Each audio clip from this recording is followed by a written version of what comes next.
नमस्ते दोस्तों, आप सबका एक बार फिर से स्वागत है आपके अपने YouTube चैनल सत्य सनातन में। आज हम बात करने वाले हैं प्रभु श्री राम जी के मंदिर के नाम पर होने वाले सबसे बड़े घोटाले के खुलासे के विषय में।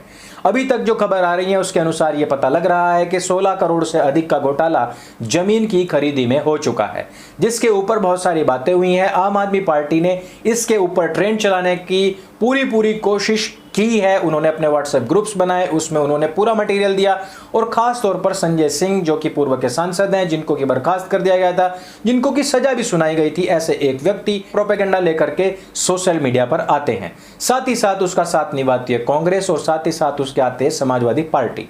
अब आप इसे समझ सकते हैं कि आने वाले हैं उत्तर प्रदेश के अंदर चुनाव, और उन चुनाव के मद्देनजर एक बहुत बड़ी खबर, बहुत बड़ी मछली शायद हो सकता है कि इन पार्टियों के हाथ में लग गई है, जिससे कि वो सीधे सीधे भारतीय जनता पार्टी, योगी आदित्यनाथ जी, विश्व हिंदू परिषद, आरएसएस सबको घेरने की कोशिश में लगे हुए हैं। जब प्रथम दृष्टया यह बात देखी जाती है कि 5 मिनट के पहले 2 करोड़ रुपए में एक जमीन खरीदी गई, उस जमीन को 5 मिनट के बाद में 18.5 करोड़ के आसपास में मंदिर ट्रस्ट को बेच दी गई। यहां से हमें लगता है कि कहीं ना कहीं कुछ ना कुछ तो घोटाला हुआ है। लेकिन अगर हम थोड़ा सा दिमाग लगा करके सोचें कि घोटाला अगर भारतीय जनता पार्टी ने किया है तो भारतीय जनता पार्टी को 16 करोड़ रुपए मिले होंगे। लेकिन बड़ी बात सोचने की यह है कि क्या सुल्तान अंसारी या फिर कुसुम पाठक, ये दोनों ही लोग जिनके बीच में ये करार हुआ है जमीन का, क्या वो लोग भारतीय जनता पार्टी के लोग हैं? क्या वो विश्व हिंदू परिषद के लोग हैं? तो इसका जवाब आपको इस वीडियो में तो मिल जाएगा, लेकिन और भी बहुत सारी बातें करेंगे जिससे कि आपको समझने में आसानी होगी कि ये वास्तव में कितना बड़ा घोटाला है और इस घोटाले को किया किसने है, भारतीय जनता पार्टी ने या फिर खुद कांग्रेस ने या फिर आम आदमी पार्टी ने। घोटाला है 16 करोड़ का ही, लेकिन ऐसा भी हो सकता है कि भारतीय जनता पार्टी ने नहीं बल्कि कांग्रेस, आम आदमी पार्टी और समाजवादी पार्टी ने ही मिलकर के किया हो। तो मैं बात की शुरुआत करता हूं बहुत ही आसान शब्दों से समझाने हेतु। जब हमने सोशल मीडिया पर पहला कदम रखा और YouTube चैनल बनाया तो उस समय पर हमने वेबसाइट के विषय में कुछ भी नहीं सोचा था। उसी समय पर किसी व्यक्ति ने satysanatan.com नाम से यूजर नेम सेव कर लिया। उसके बाद में जब हमें वेबसाइट का ख्याल आया तो हम उस व्यक्ति से संपर्क करते हैं, लेकिन वो हमसे मोटी रकम मांगता है। लेकिन ये मामला क्लाउड का है, तो हम उसको खींचकर लंबा कर सकते हैं। बहुत सारे प्लेटफॉर्म से हम वहां जाकर के परफॉर्मेंस कर सकते हैं, लेकिन जमीन को आप कहां तक खींचेंगे? जब आपके पास में 70 एकड़ जमीन थी और आपने आह्वान किया कि हमें तकरीबन 1100 करोड़ रुपए इसके निर्माण के लिए चाहिए, जनता ने आपको 2500 करोड़ रुपए दिए, तो आपके मन में क्या आया? भैया आसपास की जमीन खरीद ली जाए, इसको 108 एकड़ में क्यों ना बनाया जाए। जो मुख्य मंदिर है वो 3 एकड़ में बनने वाला था, तो उसको 5 एकड़ में क्यों ना बनाया जाए। इसकी ऊंचाई, इसकी लंबाई चौड़ाई क्यों ना बढ़ा दी जाए। इसको ऐसा क्यों ना बनाया जाए कि ये आने वाली सदियों तक भी अक्षुण्ण रहे, और ऐसा ही हुआ भी। मंदिर ट्रस्ट ने तय किया कि हम आसपास की जमीनों को खरीद लेते हैं और तकरीबन 108 एकड़ में इसका हम निर्माण करेंगे। इसके लिए जाहिर सी बात है कि इलास्टिक की तरह पकड़कर जमीन को खींचा तो नहीं जा सकता था। आसपास की जमीनें खरीदनी शुरू कर दी। आसपास के जो मंदिर थे उनको भी खरीदा गया, बल्कि जो रिहायशी इलाके थे उनको भी खरीद करके तकरीबन 108 एकड़ कर लिया गया। हमारे लिए बहुत बड़ी खुशी की बात थी, क्योंकि आह्वान 1100 करोड़ का था और हुए 2500 करोड़ रुपए। तो ये बहुत ही मन को संतुष्टि देने वाली बात थी कि भैया बढ़ाकर के 70 से 108 कर दिया गया। लेकिन इसमें कुछ जमीन का घोटाला बीच में आ गया है और बताया जा रहा है कि किस प्रकार से 5 मिनट पहले 2 करोड़ रुपए की जमीन लेकर के 18.5 करोड़ रुपए की जमीन बेच दी गई। तो हम इसी जमीन के विषय में बात करने वाले हैं और हम बात करेंगे कि क्यों समाजवादी पार्टी, आम आदमी पार्टी और कांग्रेस पार्टी इसको सबसे बड़ी अपॉर्चुनिटी के रूप में देख रही है उत्तर प्रदेश के इलेक्शंस को देखते हुए।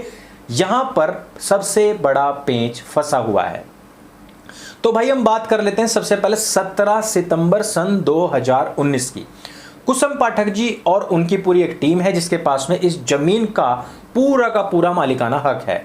यहां पर सुल्तान अंसारी एंड उनकी पूरी की पूरी टीम है, वो इस जमीन को खरीदने के लिए पहुंचती है और वो वहां पर एक करारनामा करती है। पहली आप बात समझिए कि करारनामा अलग होता है और डीड अलग होती है। डीड वो होती है जब जमीन बिल्कुल दाखिल खारिज हो जाए, वहां तक की बात पहुंच जाए। यहां पर हुआ करारनामा 50 लाख रुपए दिए गए और कहा गया कि 1.5 करोड़ रुपए हम आपको 3 साल के भीतर भीतर देंगे। 17 सितंबर में वो समय बता रहा हूं जब तक प्रभु श्री राम जी के मंदिर के नाम पर कोई भी फैसला नहीं आया था। यानी कि जहां पर सुप्रीम कोर्ट में एक तरफ कांग्रेसी वकील कपिल सिब्बल के साथ में खड़े होकर के अब्दुल्स ये चिल्ला रहे थे कि चाहे कुछ भी हो जाए, कयामत तक हम इस जमीन को नहीं जाने देंगे, हम कोर्ट में लड़ते रहेंगे। कांग्रेस के ये वकील कह रहे थे कि मेरे जीते जी तक यहां पर राम मंदिर नहीं बन सकता है। कौन? कपिल सिब्बल साहब। कांग्रेस उससे पहले ये कह रही थी कि राम का कोई अस्तित्व ही नहीं है। वो कांग्रेस जो कह रही थी कि राम सेतु नाम की कोई चीज है ही नहीं, वो जो रामायण को महाभारत को मिथक बता रहे थे, और वो लोग जो हिंदुओं को पूरी तरीके से खत्म करने के लिए यहां पर ऐसे ऐसे बिल्स ला रहे थे, वो कांग्रेस जो हमारे शंकराचार्य, हमारे साधु संत समाज को मरवा ही नहीं बल्कि जेलों में सड़वा रहे थे, वो कांग्रेस के नेता मंत्री गण भारतीय जनता पार्टी के लोगों की मजाक उड़ा रहे थे। उनके वकील खड़े होकर के कोर्ट में कह रहे थे कि हम यहां पर मंदिर नहीं बनने देंगे। वहीं पर दूसरी ओर इसी अब्दुल का रिश्तेदार सुल्तान अंसारी एक अपॉर्चुनिटी को देख रहा था कि अगर कल ये फैसला आता है तो यहां पर जमीनों की जो कीमत है वो बहुत तेजी से बढ़ेंगी, और क्योंकि वो एक मुस्लिम है, आसपास के क्षेत्र की जो जमीनें हैं उनको खाली कराया जाएगा या खरीदा जाएगा तो उनसे मुंह मांगी कीमत वसूली जा सकती है। और उस मौके का फायदा उठाते हुए 3 साल का करार किया कि भैया 3 साल के अंदर तो कुछ ना कुछ हो ही जाएगा। यहां पर क्योंकि कुसुम पाठक करार कर चुकी थी तो वो अब उस करार से पीछे मुकर भी नहीं सकती थी।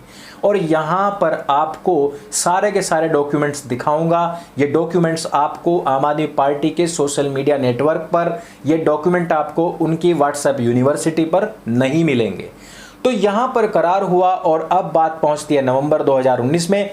कोर्ट फैसला देता है और मंदिर के निर्माण की खुशी पूरे देश के अंदर दौड़ जाती है।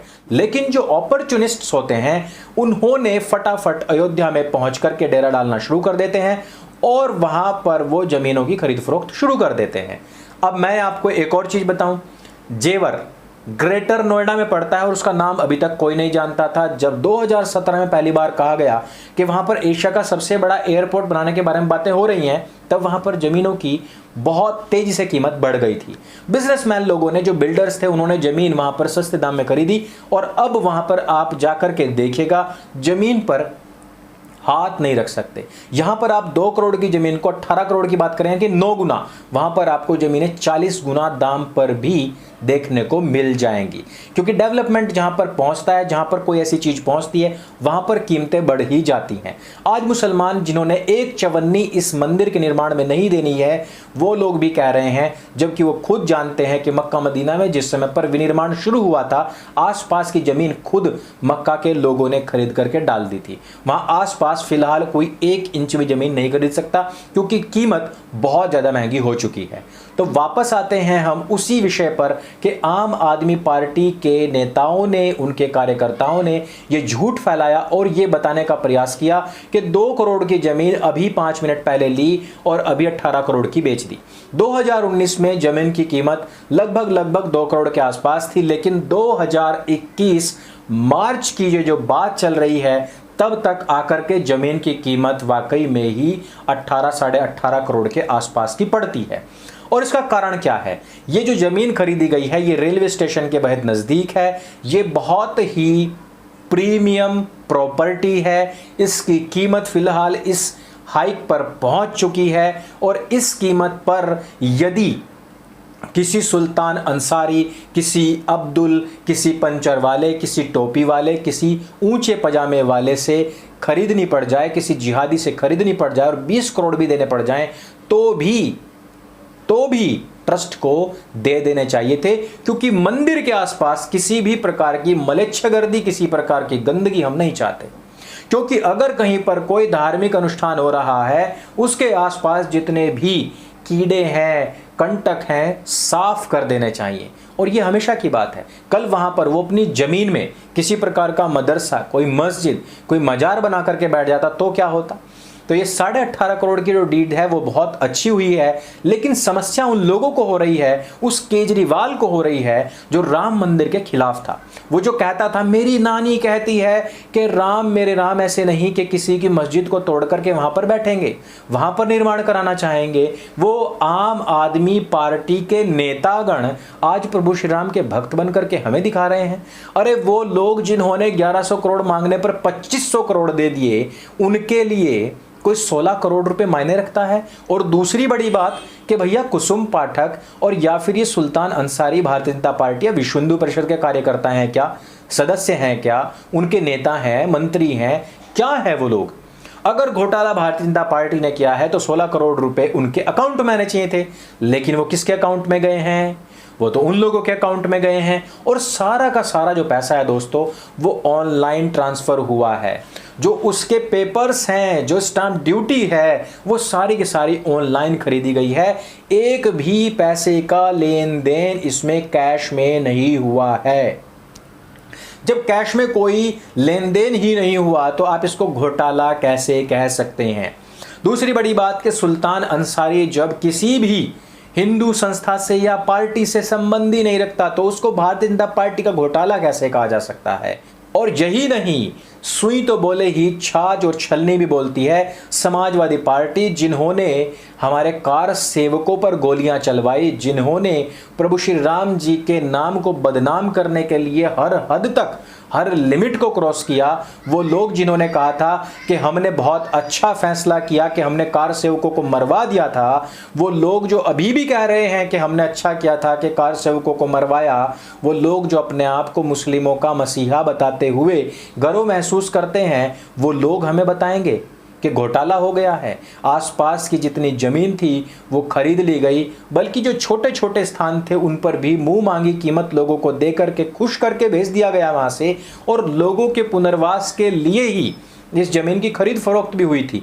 ऐसे समय में इतना झूठ बोलना और ये कहना कि भारतीय जनता पार्टी, विश्व हिंदू परिषद या नरेंद्र मोदी इन्होंने राम जी को धोखा दिया है, ये गलत बात है। ये जितने भी घोटाले हैं, ये जो 16 करोड़ का घोटाला है, ये समाजवादी पार्टी, आम आदमी पार्टी और कांग्रेस पार्टी ने मिलकर के किया है।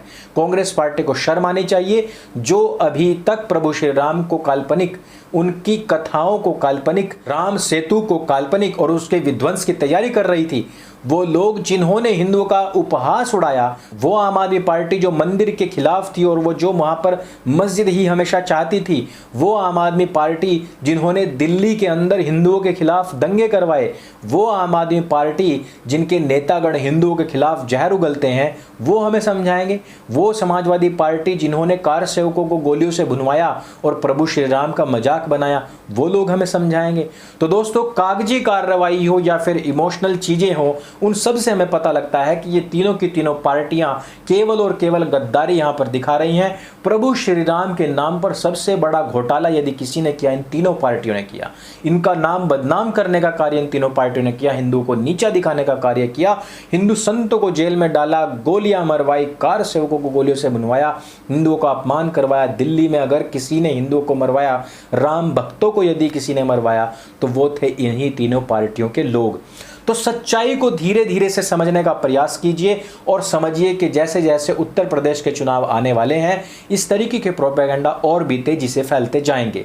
इस वजह से चीज़ों को थोड़े से ब्रॉडर लेवल पर समझने की आवश्यकता है। खुद से इन चीज़ों को समझिए, सोशल मीडिया पर फैलते जहर से बचिए, और फिर भी अगर कोई बात आपके दिमाग से छूट जाए तो सत्य सनातन पर आ जाइए। सत्य सनातन पर हम आपको सारी रिसर्च खुद करके देते हैं, सारे कागज, सारे सबूत आपको टेलीग्राम ग्रुप पर नीचे पिन कमेंट में देते हैं। वहां से आप इन सभी झूठे प्रोपेगेंडास को समझ सकते हैं, और मैं इस बात की गारंटी देता हूं कि आप लोगों को इन झूठ बोलने वाली पार्टियों से नफरत हो जाएगी, क्योंकि इनके अंदर हम लोगों के प्रति, प्रभु श्री राम के प्रति, हमारी आस्था के प्रति, हमारी संस्कृति के प्रति बेहद नफरत कूट कूट करके भरी हुई है। तो मैं आशा करता हूं आप लोगों को ये वीडियो समझ आई होगी, इसमें दी हुई जानकारी आपको समझ में आई होगी। इसको सब लोगों तक पहुंचाइए, ये जानकारी बहुत ही अमूल्य है, सब तक पहुंचाइए। जन जागरूकता के ये कार्यक्रम अभी रुकने नहीं चाहिए। मेरे संग बोले सत्य सनातन वैदिक धर्म की जय। जय हिंद, वंदे मातरम।